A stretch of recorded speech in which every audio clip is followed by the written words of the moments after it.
नमस्कार बच्चों, आज के इस वीडियो में हम external control of DC input voltage का चर्चा करेंगे। बच्चों, नॉर्मली हम जो कंट्रोलिंग कर रहे हैं अभी हम कर रहे हैं सिंगल फेज इन्वर्टर का आउटपुट वोल्टेज कंट्रोल। जब हम external control of DC input voltage की जब बात करते हैं बच्चों, तो यहाँ पे हमें नॉर्मली अगर मेरे पास इनपुट डीसी हो या फिर इनपुट एसी हो, तो हमें उसके अकॉर्डिंग अपने अपने कन्वर्टर्स को सेलेक्ट करना होता है। तो आइए यहाँ पे डिफरेंट डिफरेंट केसेस देखते हैं और इन केसेस के थ्रू हम समझते हैं कि कैसे हमारे पास अगर इनपुट एसी है तो कैसे uncontrolled rectifier, control rectifier, fully controlled rectifier की मदद से हम एसी को डीसी में कन्वर्ट करेंगे। सिमिलरली बच्चों, वापस हम चॉपर की मदद से DC to DC variable voltage लेंगे और फिर हम एसी कंट्रोलर लगा के वोल्टेज को वैरी करने के लिए पहले इन्वर्टर से आउटपुट लेंगे। तो एक पूरा मैकेनिज्म है जिसको हम डिटेल में समझते हैं। तो इसको एक एक करके मैं आपको डिफरेंट डिफरेंट डायग्राम के साथ समझाने की कोशिश करता हूँ और हम यहाँ पे देखेंगे कि कैसे मल्टीपल स्टेजेस में हमारे पास constant AC input voltage controlled AC voltage के फॉर्म में कन्वर्ट कैसे हो रहा है। तो चलिए आप फिगर नंबर ए को ध्यान से देखिए। इस फिगर नंबर ए में आप देख रहे होंगे कि मेरे पास इनपुट कांस्टेंट एसी वोल्टेज है। इन सबको एनालाइज करने के बाद बच्चों हम आगे समझेंगे कि इसका लिमिटेशन एंड कंस्ट्रेंट क्या है। लेकिन उससे ज्यादा जरूरी है समझना कि कैसे मेरे पास कांस्टेंट एसी इनपुट वोल्टेज है, तो मैं फुल्ली कंट्रोल्ड रेक्टिफायर से उस एसी को किस में कन्वर्ट करूंगा बच्चों? डीसी में। अब डीसी के अंदर अगर कुछ हार्मोनिकल कंटेंट ऐड ऑन हो रहे हैं इस कन्वर्जन में, तो मेरे लिए प्रायोरिटी है कि उसको वापस एसी में कन्वर्ट करने से पहले मैं फिल्टर आउट कर दूं। तो फिर मैं डिफरेंट लेवल ऑफ फिल्टर्स लगाऊंगा जो आप ऑलरेडी पहले पढ़ चुके हैं। बच्चों, फिल्टर्ड करने के बाद जो मुझे कंट्रोल्ड डीसी आउटपुट वोल्टेज मिला है, वापस मुझे फिर से इसको इन्वर्टर की मदद से कन्वर्ट करना पड़ेगा ताकि मैं डिजायर्ड एसी वोल्टेज ले सकूं। तो मैं यहाँ पे इन्वर्टर लगाऊंगा, वो भी थ्री सिंगल फेज या three phase inverter as per need होगा। सिंगल फेज का मैं कंट्रोल करूंगा तो single phase inverter, three phase की कंट्रोलिंग करूंगा तो थ्री फेज इन्वर्टर, जैसा लोड जैसी जरूरत वैसा इन्वर्टर यहाँ पे लगाऊंगा। तो बच्चों, जो कंट्रोल्ड डीसी वोल्टेज था जिसको हमने फिल्टर्ड आउट कर लिया था, उसको हमने इस इन्वर्टर के through constant controlled AC voltage में कन्वर्ट कर लिया। ये एक बहुत सिंपल सा सिंगल स्टेज प्रोसेस है। सिंगल स्टेज प्रोसेस मैंने इसलिए बोला क्योंकि जब मैंने इन्वर्टर के आउटपुट को ध्यान से देखा तो मैंने देखा कंट्रोल्ड डीसी वोल्टेज को मैंने कंट्रोल्ड एसी वोल्टेज में इन्वर्टर से कन्वर्ट कर लिया। लेकिन अगर उसके पहले का कंडीशन हम देखें, जब मेरे पास कांस्टेंट डीसी वोल्टेज था लेकिन उसके अंदर हार्मोनिक्स थे, रिपल्स थे, मुझे उसको डिफरेंट लेवल ऑफ वोल्टेज में कन्वर्ट करना था, तो मैंने पहले एसी को किस में कन्वर्ट किया? डीसी में। फिल्टर आउट किया, वापस फिर से डीसी को एसी में कन्वर्ट किया। अब हम सेकंड फिगर देखते हैं बच्चों। यहाँ पे भी मेरे पास कांस्टेंट एसी वोल्टेज है, लेकिन अभी मैं जो रेक्टिफायर यूज करूंगा that will be diode based rectifier, जिसको मैं बोल रहा हूँ अनकंट्रोल्ड रेक्टिफायर।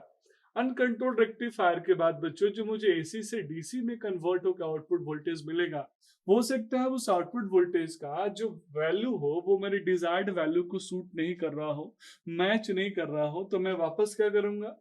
उस इन आउटपुट डीसी वोल्टेज को डिजायर्ड आउटपुट डीसी वोल्टेज के लिए डीसी टू डीसी कन्वर्टर यानी चॉपर को यूज करूंगा बच्चों।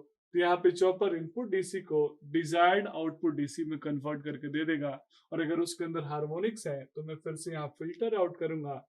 फिल्टर आउट करने के बाद बहुत सिंपल सा प्रोसेस है, रिपीटेड प्रोसेस है।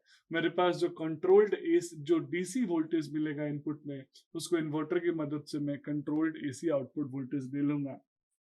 बच्चों, यहाँ इस यानी सेकेंड कंडीशंस में और फर्स्ट कंडीशन में हमने सिर्फ डिफरेंशिएट ये किया कि वहां मैं फुल्ली कंट्रोल्ड रेक्टिफायर लगाया था, तो वहां मुझे चॉपर की जरूरत नहीं थी क्योंकि मैं as per desired as per require में आउटपुट वोल्टेज को कंट्रोल कर सकता था। लेकिन चूंकि यहाँ पे अनकंट्रोल्ड रेक्टिफायर लगाया था बच्चों, इसलिए as per desired output voltage DC के लिए मुझे चॉपर की जरूरत पड़ी। अब आइए हम तीसरे केस को समझते हैं। तीसरे केस में आप यहाँ फिगर में देखेंगे, फिगर नंबर सी में, कि मेरे पास अभी भी कांस्टेंट एसी वोल्टेज है।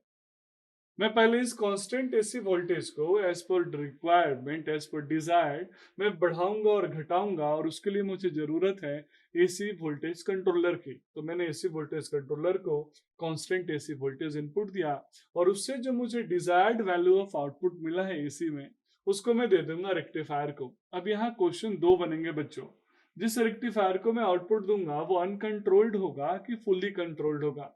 तो बच्चों यहाँ पे चूंकि एसी वोल्टेज कंट्रोलर मैंने लगा के as per desired voltage control कर लिया है, तो मुझे फुल्ली कंट्रोल्ड लगा यूज रेक्टिफायर यूज करके ओवरऑल कॉस्ट को बढ़ाने की जरूरत नहीं है। तो मैं चाहूँ तो अनकंट्रोल्ड रेक्टिफायर यूज कर सकता हूँ।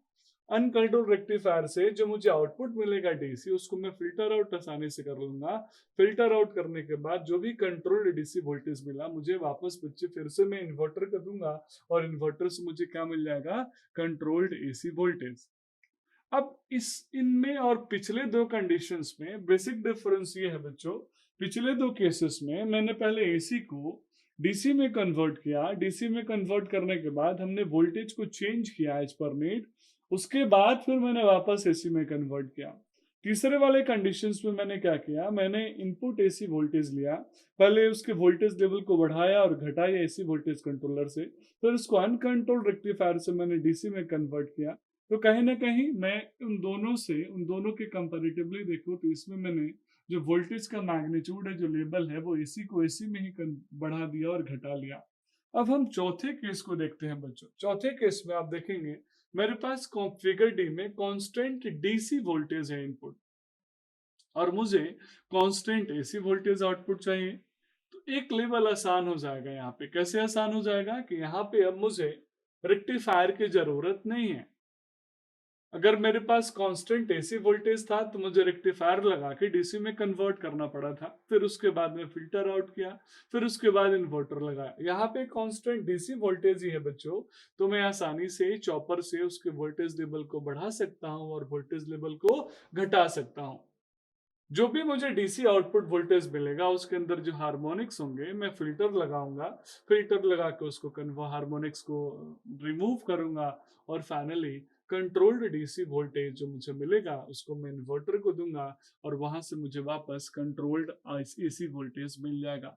तो यहाँ चार पिक्चर्स में, चार ब्लॉक्स में, एबीसीडी में जो डिफरेंस क्रिएट हुआ वो ये हुआ कि तीन में मेरे पास कांस्टेंट एसी वोल्टेज था, तो मेरे लिए प्रायोरिटी थी पहले उसको कन्वर्टर से यानी रेक्टिफायर से डीसी में कन्वर्ट करना।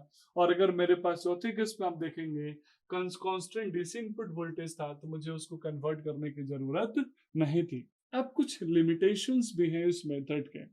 लिमिटेशंस कुछ बहुत बेसिक्स है। लिमिटेशन ये है कि आप देख पा रहे होंगे यहाँ पे मल्टीपल कन्वर्टर्स मैंने यूज किया। मल्टीपल कन्वर्टर्स का मतलब है कि मैंने रेक्टिफायर भी यूज किया, मैंने चॉपर भी यूज किया, मैंने इन्वर्टर भी यूज किया। तो क्या होगा, ओवरऑल जो कॉस्टिंग होगा डिवाइस का वो बढ़ जाएगा। साथ में जितने ज्यादा कन्वर्टर्स उतनी ज्यादा लॉसेस, जितने ज्यादा कन्वर्टर्स उतनी हार्मोनिक्स बढ़ने की चांसेस होगी, और साथ में ओवरऑल जो एफिशिएंसी होगा डिवाइस का वो रिड्यूस हो जाएगा।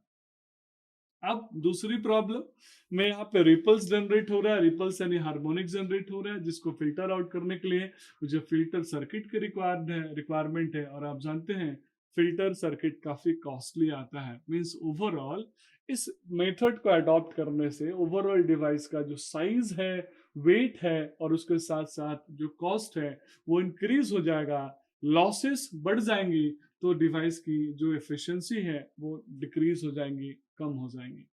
साथ में बच्चों हम ये भी देख सकते हैं कि जो डीसी इनपुट डिक्रीज हो रहा है, कहीं ना कहीं कम्यूटेटर, जो कम्यूटेटिंग कैपेसिटर्स वगैरह हैं, ये फिर से अपना इम्पैक्ट यहाँ पे प्ले करेंगे।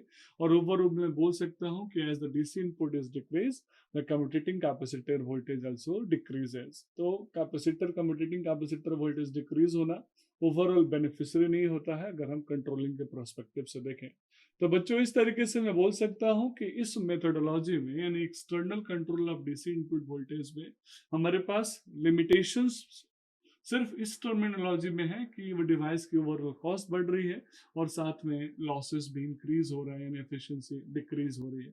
अदरवाइज ओवरऑल डिवाइस इफेक्टिव है। अब इसी के एडवांस्ड मेथड के यानी इसके प्रॉब्लम्स को सॉल्व करने के लिए हम internal control of inverter method में समझेंगे कि कैसे हम सिंगल फेज इन्वर्टर के इनपुट वोल्टेज को यानी वोल्टेज को कंट्रोल करते हैं। पल्स विथ मॉड्यूलेशन का वहां पे क्या रोल है। That's all about this video. Thank you so much.